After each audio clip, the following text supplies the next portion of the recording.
और मेरी जीजियों, मेरे जीजाओं, मेरी बेटियों, बेटाओं, मेरी माताओं, मैं आप सबसे निवेदन करूं, रोज प्रतिदिन, ऐसा कोई दिन नहीं जाना चाहिए जिस दिन आप शंकर जी को जल ना चढ़ा।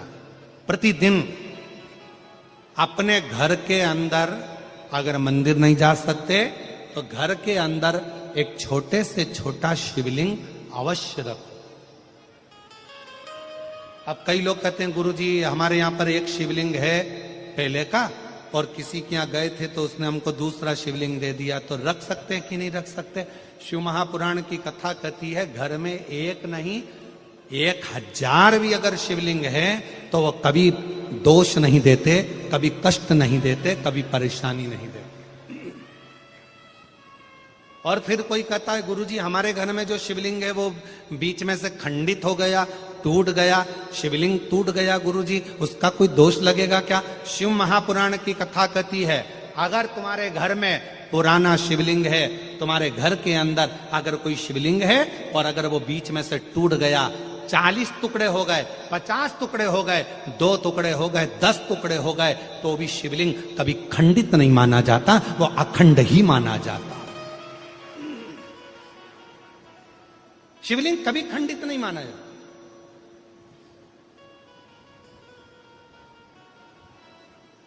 सहस्त्रेश्वर हजारों टुकड़े होने पर भी शंकर भगवान का शिवलिंग कभी खंडित नहीं, कभी खंडित। और कितना सुंदर कहा, तुमने पार्थिव लिंग का निर्माण करा।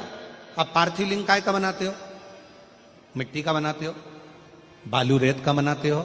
मान लो आप लोगों ने पार्थिव लिंग का निर्माण करा और पूजन करते करते ब्राह्मण देवता पूजन करा रहे हैं, आपने जल चढ़ाया, जल चढ़ाते से ही वो मालूम पड़ा शिवलिंग, पार्थिव लिंग का निर्माण करा, वो पार्थिव लिंग थोड़ा सा खंडित हो गया, पार्थिव लिंग कहीं बीच में से टूट गया, कहीं कुछ हो गया, या गलकर उस पानी में गलता गया। आपके मन में आया कि बताओ मैंने पार्थिव लिंग का निर्माण करा था और वो पानी में गल गया, टूट गया, खंडित हो गया, ऐसा हो गया वैसा, ना ना ना ना।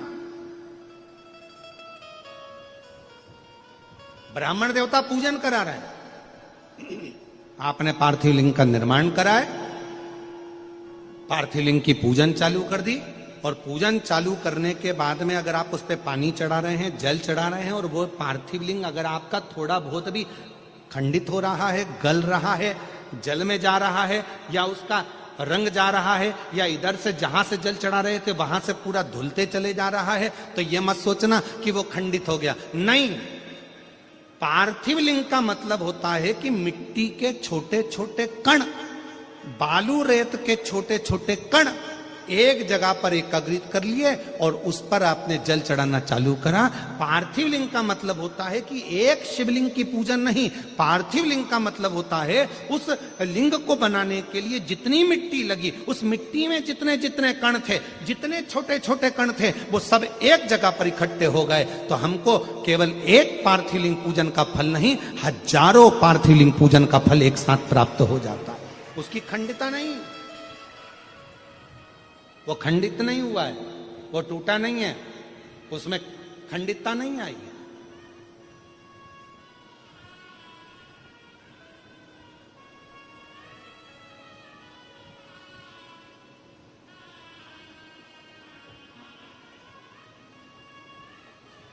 ब्रज भैया, अभी आप भी पार्थिव लिंग बना रहे होंगे।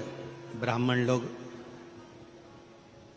जब शिव पुराण चलती है तो पार्थिव लिंग का निर्माण किया जाता है। आप भी रोज पार्थिव की पूजन कर रहे होंगे, तो कई बार आपके मन में भी ये भाव आता होगा कि हम जल चढ़ा रहे हैं, जल चढ़ाते चढ़ाते मालूम पड़े मिट्टी का शिवलिंग है या बालू का शिवलिंग है, वो गल रहा है या जा रहा है, या उसमें कण अलग हो रहे हैं। तो तभी शिव महापुराण की कथा कहती है पार्थिव लिंग का निर्माण होने के बाद जब हम भगवान शंकर की स्तुति करना प्रारंभ कर देते हैं, आराधना करना प्रारंभ कर देते हैं, उसका जब पूजन करना प्रारंभ कर देते हैं, फिर उस पे जल चढ़ाने पर अगर वो अलग अलग टुकड़ों में भी हो जाता है तो भी वो खंडित नहीं माना जाता। पार्थिव तो पार्थिव पूजन के महत्व को ही रखता है, पार्थिव का।